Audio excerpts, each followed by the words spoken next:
다음 문제로 수의 거듭 제곱을 살펴보겠습니다. 일반 수의 거듭 제곱은 n의 m승을 구하는 건데, 이 경우에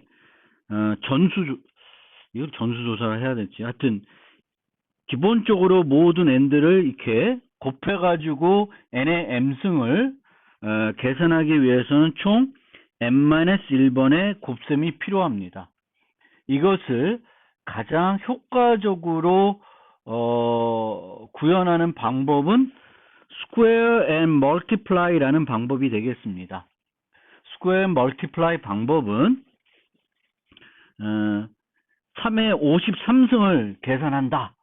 그러면은 원래 필요한 것이 총 52번의 곱셈이 필요하죠.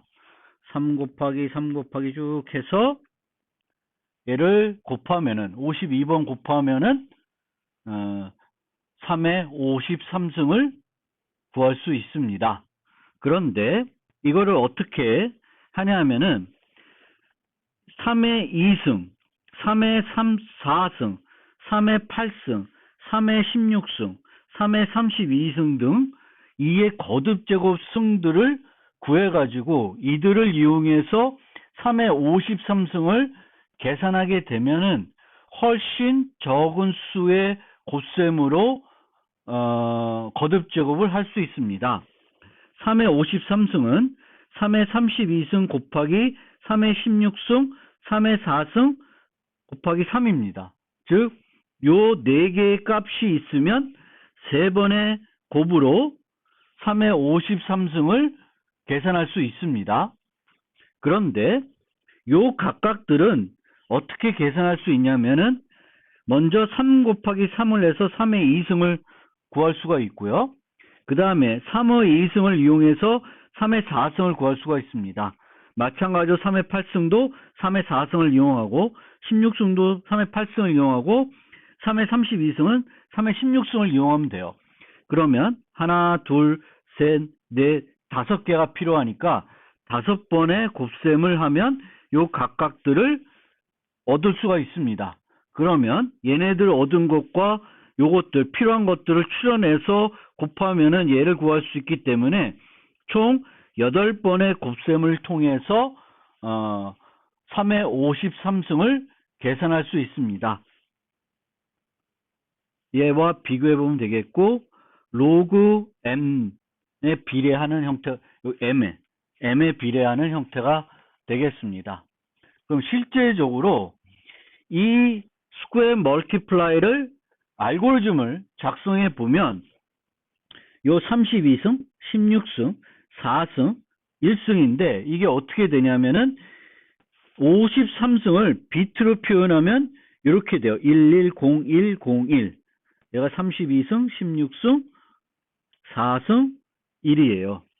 따라서 우리가 요 53승에 대한 비트 표현을 갖고 있으면 얘를 바탕으로 어떤 애들이 필요한지 알 수 있고, 이거를 이용해 가지고 요 1인 애들을 쭉 곱해주면 53승을 구할 수 있습니다. 그렇게 하는 방법이 있고, 처음부터 거꾸로 원래 요 비트 표현을 구하려고 그러면 우리가 수학 시간에 배운 건 1, 2, 1, 2, 1입니다. 그래서 얘의 비트, 53의 비트는 이렇게 올라가죠. 110101입니다. 즉, 얘를 2로 나누는데 1이 나오면 요거는 여기에 1이 있다는 걸 알 수 있어요. 그걸 이용해서 요 계산을 하면 우리가 요런 알고리즘을 만들어낼 수 있습니다.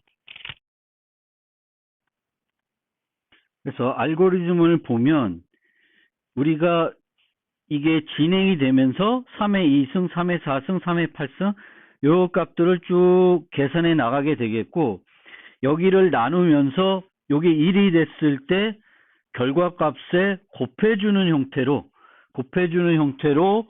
쭉 진행을 하면은 최종적으로 이 값을 얻어낼 수 있습니다.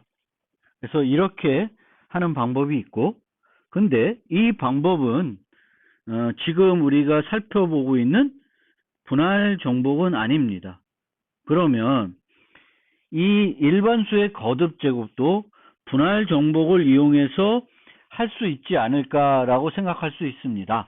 그러면 그 방법을 살펴보고 그것과 스퀘어 멀티플라이를 비교해 보겠습니다. 분할 정복은 어떤 개념이냐면 n의 m승은 2분의 n의 m승에 두 개를 곱한 것과 같죠. 따라서 m이 짝수라고 생각하면은 요런 어떤 우리가 알고리즘을 만들었을 때 얘의 결과는 요렇게 두 개의 제기 호출로 바꿀 수 있습니다. 이것과 이것이 같은 값을 계산하는 거기 때문에 제기 호출이 두 번 이루어지는 건 아니에요.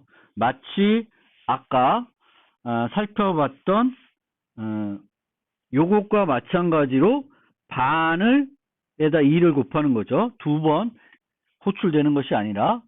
그래서 여기처럼 요 값을 계산한 다음에 그 두 개를 곱해주면 돼요.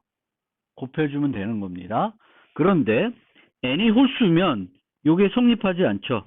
하지만 n이 홀수면은 m-1에 n을 곱해주면 돼요.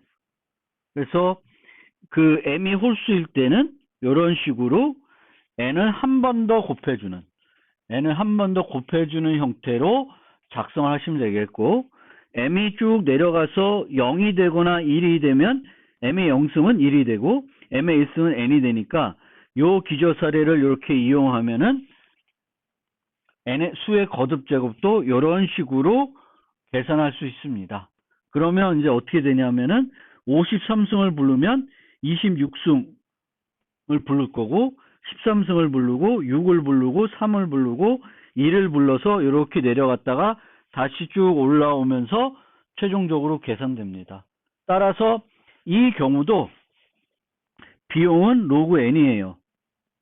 얘와 얘는 시간 복잡도 측면에선 차이는 없습니다. 하지만 이 경우에는 재개 호출이 일어나지 않으니까 실제 성능은 얘보다는 이것이 더 효과적인 방법입니다. 하지만 전체적인 시간 복잡도에 있어서는 차이는 없습니다. 양 거를 비교해 보면 그렇습니다. 지금부터는 행렬 곱셈 문제에 대해서 살펴보겠습니다. 이 문제는 1장에서 살펴보았던 정수 곱셈과 개념이 매우 유사합니다. 1장의 내용을 다시 한번 되새겨보면 초등학교 때 우리가 지금까지 사용하는 알고리즘이 있었고 얘의 비용은 n제곱이었습니다. n자릿수 두 개를 곱할 때 a 곱하기 b 할 때 비용이 n제곱이었습니다. 그런데 카라슈바라고 하는 알고리즘이 있고 이 알고리즘은 이 on제곱보다는 더 우수하다고 했습니다. 정확하게 시간 복잡도는 아직 말씀 안 드렸습니다. 다음 노트 도사 정리를 배우면 그때 구체적으로 말씀드리겠습니다. 근데 n제곱보다는 우수해요. 그런데 이 카라슈바 알고리즘은 분할 정복 알고리즘입니다. n을 n자릿수 두 개를 2분의 n자릿수 4개로 바꿔가지고 이들을 이용해서 n자릿수 곱셈을 계산하게 되겠고, 원래는 기본적으로 4개의 곱셈으로 n자릿수 두 개를 곱할 수 있는데 그렇게 하지 않고 카라슈바는 이 4개를 3개로 줄였습니다. 마찬가지로 이 행렬 곱셈에서도 n 곱하기 n 크기의 행렬 두 개를 곱할 때 2분의 n 크기의 행렬들로 분할해가지고 4개들이 있겠죠? 이쪽에 4개. 그러면 총 8개의 곱셈을 통해서 요 값을 두 개 행렬의 곱 z를 계산할 수 있는데 8번 하면요. 2분지 n 크기의 행렬 4개를 이용해서 곱셈을 하면은 8개가 필요한데 이 8개를 줄여가지고 개선을 할 수 있다는 것을 소개해 드리겠습니다. 먼저 기본적으로 우리가 그 곱셈에서도 정수 곱셈에서도 살펴봤듯이 기본적으로 우리가 수학 시간에 배운 알고리즘은 이렇게 곱하는 거예요. 그러면 요거의 하나의 값을 계산할 때 n 비용이 듭니다. a, b 여기가 n by n이니까 a 곱하기 2, b 곱하기 g n개의 곱셈이 필요하죠. 그리고 우리가 계산해야 되는 개수가 n제곱입니다. 그래서 전체 비용은 n3승이 돼요. 그래서 요 알고리즘은 뭐 포문이 이렇게 3개가 되어 있기 때문에도 금방 알 수 있듯이 n3승 알고리즘입니다. 그런데 우리가 알고리즘을 개선하고자 할 때 한 가지 우리가 살펴봐야 되는 것은 입력의 크기입니다. 실제 행렬의 입력의 크기는 n by n이기 때문에 n제곱 크기가 2개가 들어오는 거예요. 2n제곱이 들어오는 거예요. 따라서 우리가 어떤 n제곱 크기의 데이터를 처리할 때 n의 비용으로 처리하기는 힘듭니다. 왜냐하면 데이터를 읽는데 n제곱 개를 읽어야 되는 거예요. 그러면 기본적으로는 n제곱 비용이 필요한 것입니다. 그래서 우리가 그냥 입력이 여기 n3승이니까 이걸 어떻게 선형으로 바꿔볼까? 이런 생각을 하는 것은 올바른 생각이 아닐 수 있다는 거예요. 그래서 입력 크기의 n제곱이면 우리가 만들 수 있는 건 우리가 원래 입력이 n일 때 우리가 목표로 해야 되는 건 n이라 그랬어요. 선형 비용이 입력에 비례하도록. 왜냐하면은 입력을 읽어야 되니까. 입력을 처리하려면 입력을 읽어야 되죠.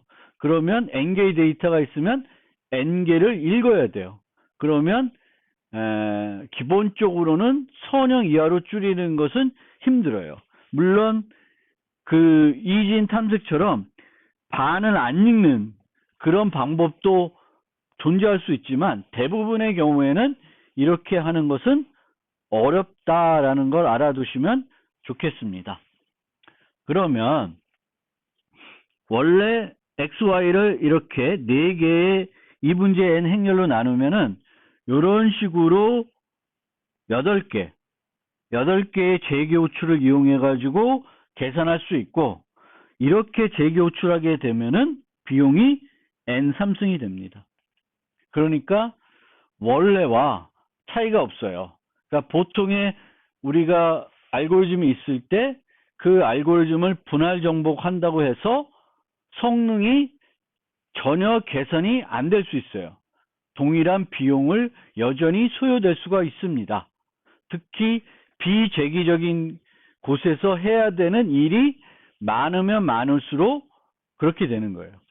그래서 그거를 우리가 줄이려고 그러면은 요 개수를 재기호출하는 개수를 줄여줘야 돼요.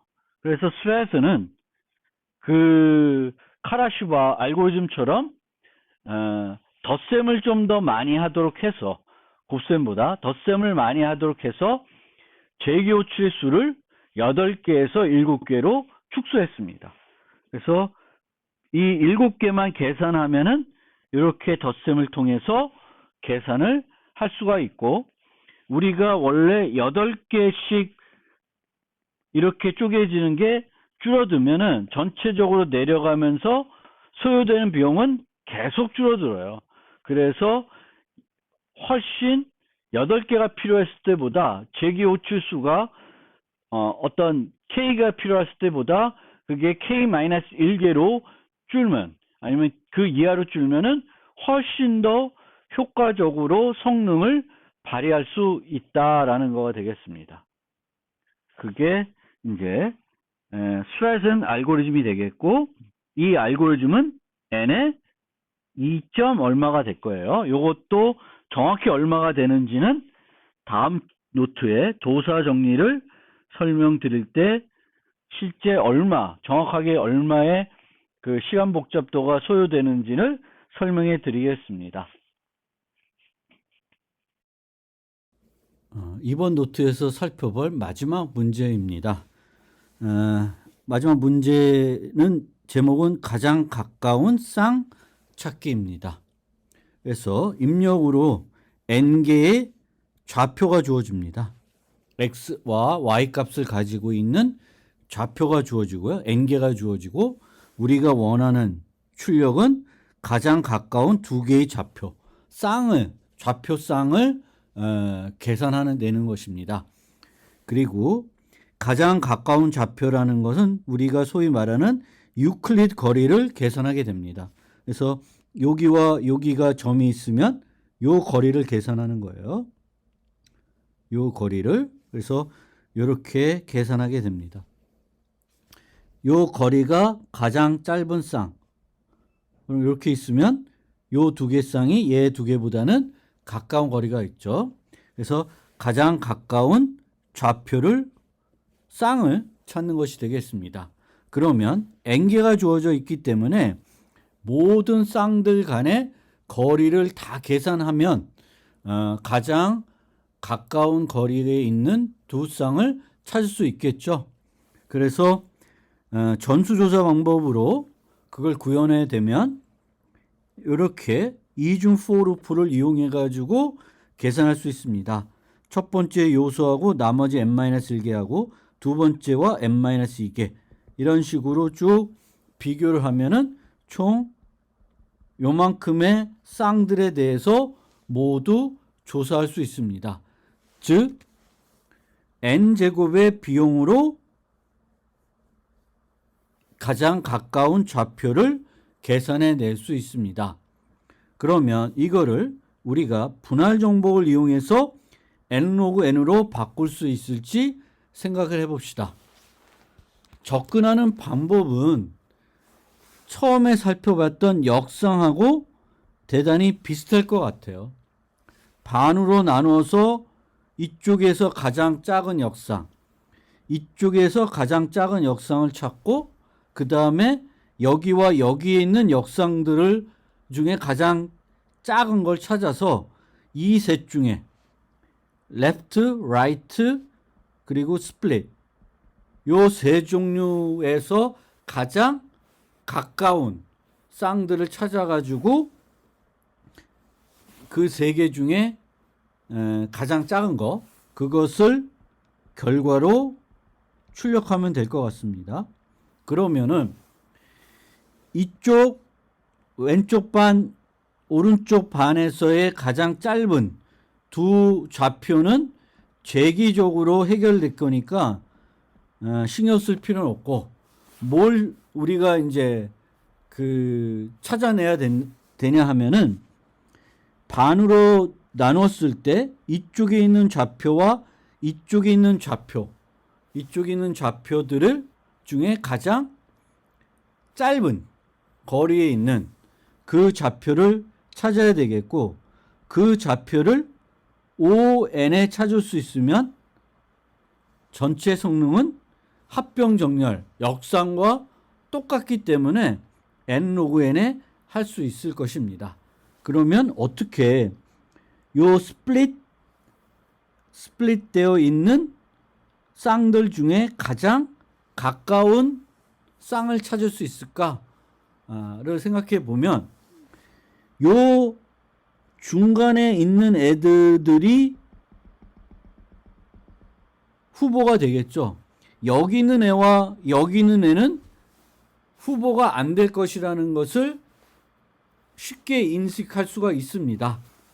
그래서 이런 애들을 가지고 우리가 찾아보면 될 텐데 이런 애들을 그러면 어떻게 우리가 골라낼 것이고 이런 애들이 얼마나 존재할지 예를 들면 다 요 가까이 있는 애들이면은 여기서 검사해야 될 것이 너무 많지 않을까 그런 또 걱정을 할 수가 있을 것입니다.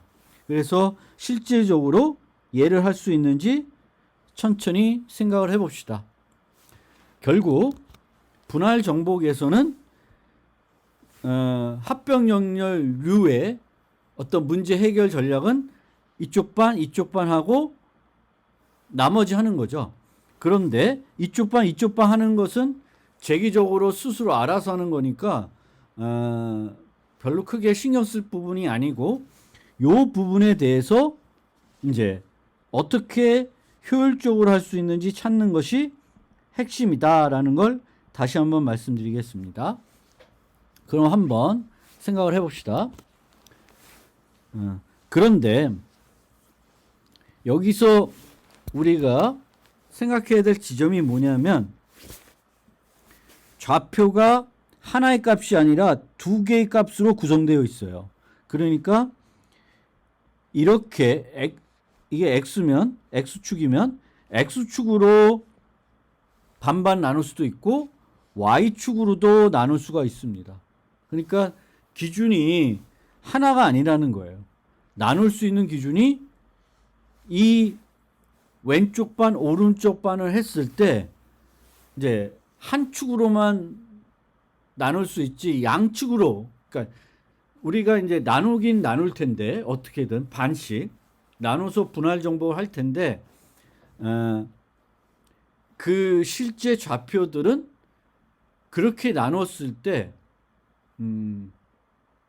다른 기준이 또 있다는 거예요. 그 측면을 잘 생각을 해야 돼요. 만약에 한쪽 값들만 있으면은 굳이 복잡한 생각을 안 해도 됩니다. 예를 들어서 좌표들이 1차원이에요. 그래서 1직선에 y값이 다 같아요. 모두 같은 경우. 물론 또 반대로 x값이 모두 같고 y값들이 다를 경우도 있겠죠. 그러면 어떻게 하냐면은 좌표들을 정렬합니다. 정렬하고, 그러니까 x값을 기준으로 y값이 모두 같으면 x값을 기준으로 정렬을 해요. 그러면 이렇게 정렬이 됐대고, 그러면은 처음부터 쭉 가면서 인접한 애들만 검사해 보면 돼요. 인접 좌표들만 비교해 보면 된다. 그러면 이 방법의 시간 복잡도는 정렬하는데 n 로그 n이고, 그리고 선형으로 검색해서 가장 가까운 좌표들을 찾으면 되겠죠. 그래서 전체 비용은 요거에 의해서 좌우되죠. 얘가 더 비싼 연산이니까. 그래서 전체 연산은 n 로그 n이 됩니다. 그래서 만약 그러니까 1차원, 뭐 1차원이라기보다는 뭐 1차원이라 생각해도 되고, y값이 모두 같은 경우 또는 x값이 모두 같은 경우에는 정렬한 다음에 선형 비교로 우리가 n 로그 n 알고리즘을 얻을 수 있습니다. 그런데 이제 우리가 하려는 거는 좌표들 1차원이 아니라 2차원이에요. x축 정보도 있고 y축 정보도 있습니다. 그래서 전체 좌표를 왼쪽과 오른쪽으로 나눠야 되는데 어떻게 나누는 것이 효과적일까?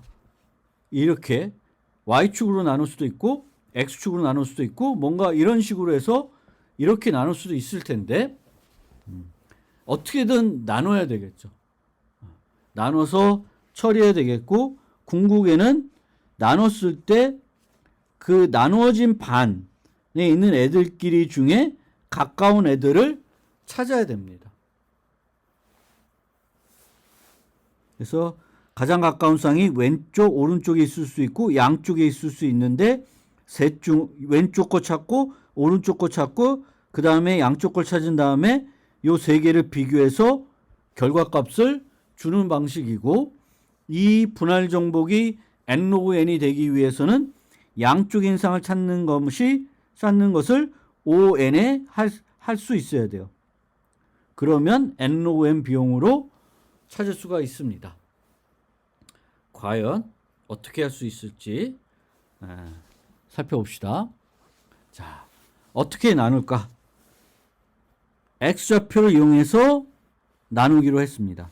그래서 x좌표를 이용해서 나눈다. 이걸 y좌표로 바꿔도 돼요. 실제로는. 근데 둘 중에 하나의 좌표를 기준으로 나눠서 접근하겠다라는 거예요. 그러면 x좌표를 이용해서 정렬을 하고 그러면 왼쪽, 오른쪽이 생기겠죠.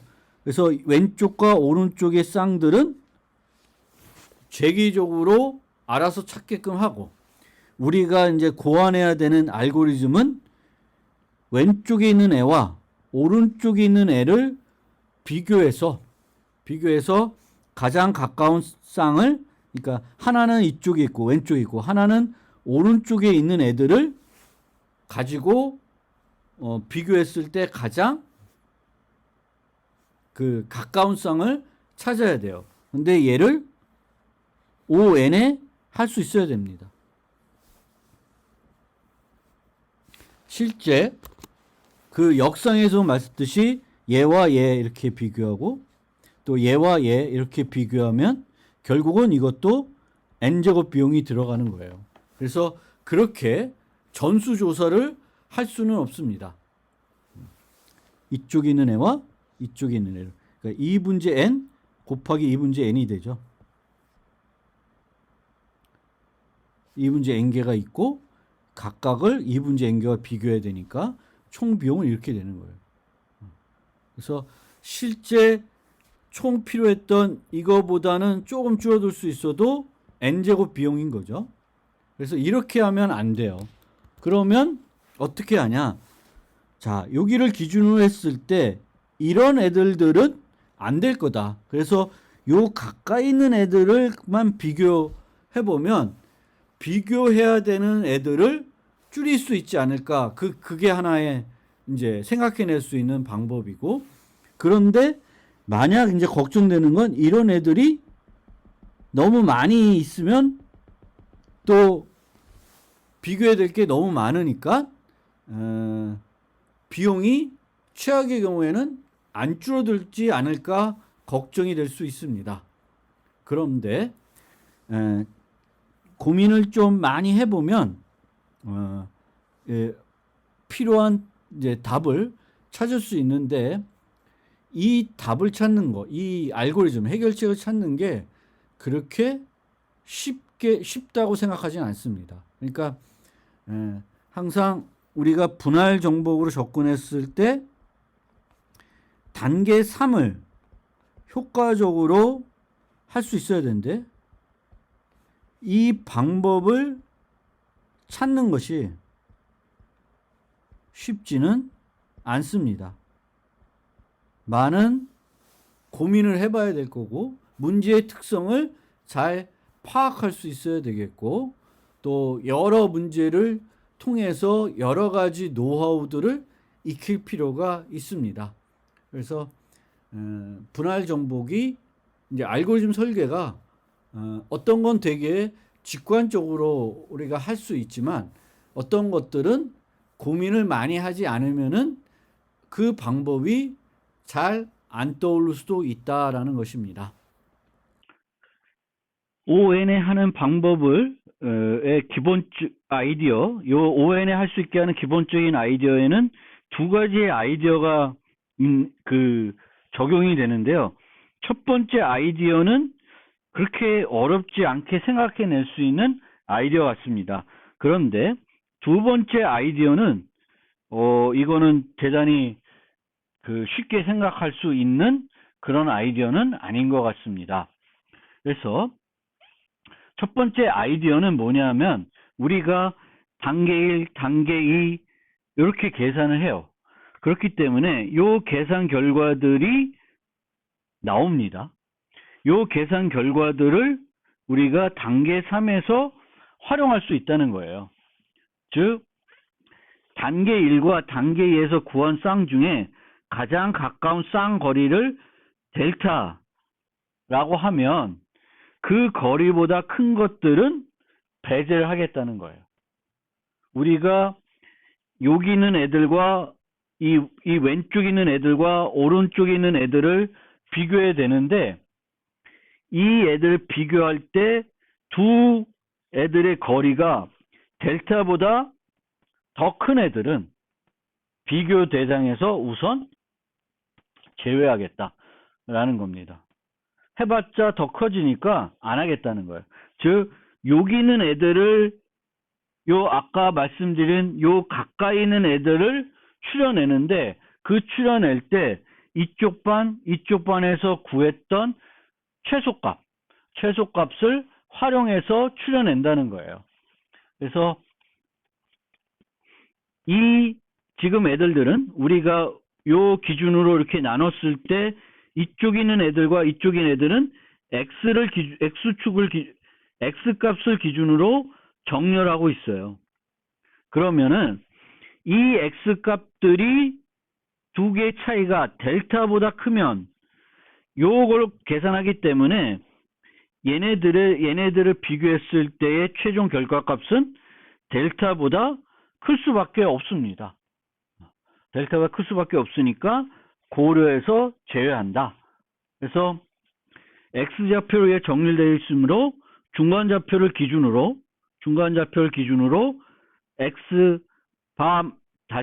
X바에서 델타를 뺀 애들, 그리고 X바에서 델타를 더한 애들, 그 애들만 검사를 하겠다. 나머지 이런 애들은 검사를 안 하는 거예요.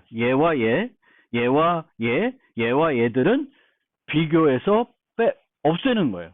그러면은 이 데이터들이 어떻게 배치되어 있냐에 따라서 상당히 많은 요소들을 배제할 수 있고, 많이 배제를 하게 되면은 이 단계 3에서 계산해야 될 것이 많이 줄어들겠죠. 그래서 ON에 가깝게 할 수 있다라는 거예요. 그런데 아직까지도 아까의 걱정, 여기에 많이 몰려 있으면은 최악의 경우에는 별로 차이가 없을 것 같다. ON에 할 수 없을 것 같다라는 생각을 할 수 있는데, 두 번째 아이디어에서 그것이 가능하다는 것을 보이고 있습니다. 그래서 어떻게 아이디어냐면은 X축으로 우리가 정렬해서 X축을 기준으로 X값을 기준으로 정렬했는데, 요 두 번째 아이디어에서는 Y값을 활용합니다. 그러니까 X값으로 정렬된 애들인데 그 다음에는 Y값을 활용하는 거예요. Y값을 기준으로 이제 비교를 하는 겁니다.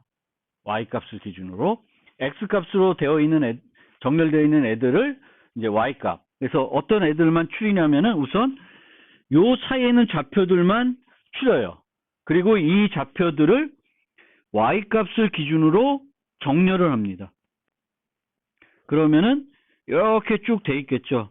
Y값이 가장 작은 것부터 쭉 이렇게 양쪽으로 쭉 있을 겁니다. X와 상관없이. 그러면 얘네들을 가지고 비교합니다. 비교하는데 이 비교가 뭐냐면 요 애와 요 애는 비교할 필요가 없다는 거예요. 왜? 얘와 얘는 Y값이 너무 크기 때문에 델타를 벗어나겠죠. 델타를 벗어나는 애들은 비교할 필요가 없게 됩니다. 따라서 X축으로 나눠져서 하는데 이 두 번째 우리가 실제 이 스플릿 이쪽 애와 이쪽 애와 비교할 때는 Y값을 기준으로 정렬해 가지고 얘와 그 위에 있는 애들만 비교하는데 몇 개를 비교하냐? 델타 사이에 있는 애들만 비교하는 게 아니라 최대 7개만 비교해요. 최대 7개만 비교합니다. 그럼 7개가 어디서 나왔냐? 그러니까 요 Y를 기준으로 얘보다 쭉 올라가는데 7개. 그러니까 얘는 최대 7개만 비교해요. 얘와 또 7개. 얘와 또 7개. 이런 식으로 비교를 합니다. 그렇게 되면 전체 비교하는 것은 요거의 개수에 7n이 되니까 7n이지만 이건 뭐예요? 선형이죠. 선형이기 때문에 전체 비용은 이제 n log n이 되는 것입니다. 그러면 왜 7개밖에 존재하지 않냐? 지금 쭉 이렇게 Y로 소팅했을 때 맨 밑에 있는 애요. 아니면 얘를 기준으로 봅시다. 그럼 여기까지는 다 해봤어요. 그럼 이 위에 있는 애들과 얘를 비교해 봐야 되는데, 이 위에는 총 7개밖에 존재하지 않는다는 거예요. 얘와 비교해 볼게. 델타 거리 내에 있는 애들은 총 최대 7개만 존재한다. 왜냐하면 얘를 기준으로 또 요 X바를 기준으로 요렇게 8영역을 그릴 수 있는데, 이 8영역에 얘가 여기에 있을 때 다른 좌표들은 요 박스에 하나만 존재하는 거예요. 하나 이상 존재할 수 없습니다. 왜? 여기에 2개가 존재하면은 얘 2개의 거리는 어떻게 돼요? 델타보다는 작아져요. 요 2개 있을 때 얘 거리는 이렇게 돼요. 그래서 여기에는 하나의 점만 있어야 돼요.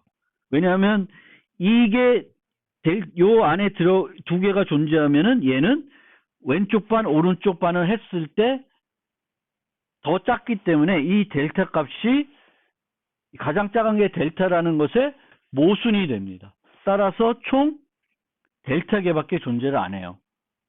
그래서 요 크기가 여기가 델타고 여기가 마이너스 델타예요. 여기에 요 안에 들어있는 애들만 우리가 지금 검토하고 있죠. 그리고 Y로 소팅해가지고 그 Y를 기준으로 위에 있는 애들, 요 좌표 위에 있는 애들만 검사를 합니다. 그리고 얘와 검사할 거는 최대 7개가 있습니다. 그래서 그 7개를 그냥 기계적으로 7개씩 비교를 하고 있습니다.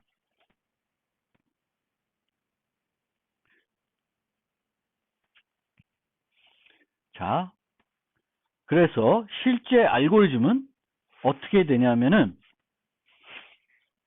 X로도 정렬해서 나눠야 되지만 나중에 이 스플릿 페어를 계산할 때에는 Y축 기준으로 정렬을 해야 돼요. 그러니까 양쪽으로 다 정렬을 해야 되는 겁니다. 그러면은 n 로그 n 2번이니까 이거 해도 여전히 n 로그 n입니다. 그래서 내가 어떤 n 로그 n을 알고리즘을 이제 만들고 싶으면 정렬을 필요하면은 얼마든지 여러 번 써도 계속 n 로그 n이 되니까 활용할 수 있습니다. 그래서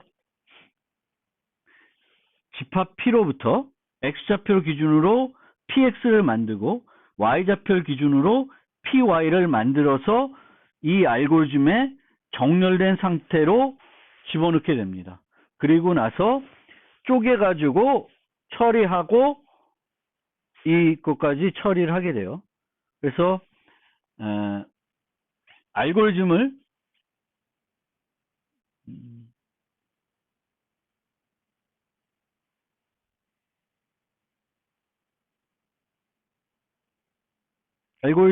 여기 요 클로즈 스플릿 페어 하는 건 여기 제시되어 있는데, 이제 그 PX, PY가 이제 여기로 들어가죠. PX, PY가 들어가면 이 PX와 PY로부터 뭘 찾아내야 되냐면은 이제 요 델타 내에 있는 애들을 찾아야 되겠죠. 그래서 그거를 찾고 Y로 소티된 기준으로 쭉 7개씩, 얘를 기준으로 7개 쭉 검사해 나가면 됩니다. 그럼 어떻게 하는지, 클로즈에스 스플릿 페어를 찾으면 이 들어온 PX가 이제 X로 소팅돼 있죠. 막 이렇게 있을 거예요. 그러면 중간값을 찾아요. 그래서 얘가 X바가 되겠죠. 그러면은 이 중간값을 찾은 다음에 이거는 뭐 그냥 PX의 중간, 미드 인덱스에 있는 애를 가지고 오면 되겠죠. 그래서 가지고 와서 얘부터 마이너스 델타, 플러스 델타 있는 애들을 갖고 옵니다. 그러면 요 애들이 이제 내가 비교해야 되는 애들이에요. 근데 요렇게 여기 있는 애와 여기 있는 애를 비교하는 것이 아니라 Y축으로 소팅을 해야 되겠죠. 그래서 얘들을 확보한 다음에 어떻게 하냐면은 중간값을 하는데 얘를 가지고 PY는 이렇게 되어 있는 애죠. 이렇게 가장 Y값이 작은 것부터 Y값이 큰 것까지 쭉 되어 있어요. 그럼 얘와 그 X바를 비교해서 델타 이내에 있으면은 S집합으로 옮깁니다. 그러니까 PY가 쭉 좌표들이 있으면은 하나씩 비교해서 요 좌표가 그 X바와 거리가 델타보다 작으면은 Q 안에다가 넣어요. 그래서 Q에 쭉 넣습니다. 그러면 요 S집합을 확보하는 비용은 ON에 할 수 있습니다. ON에 한 다음에는 그 애들이 요 애들부터 차례대로 Y로 소팅되어 있으니까 얘와 7개, 얘와 7개, 얘와 7개를 쭉쭉쭉쭉 진행이 나옵니다. 근데 끝에 가서는 7개가 남아있지 않으면 남아있는 애들만 비교해 보시면 돼요. 그래서 총 이런 식으로 진행을 해가지고 베스트 페어를 반환해 줍니다.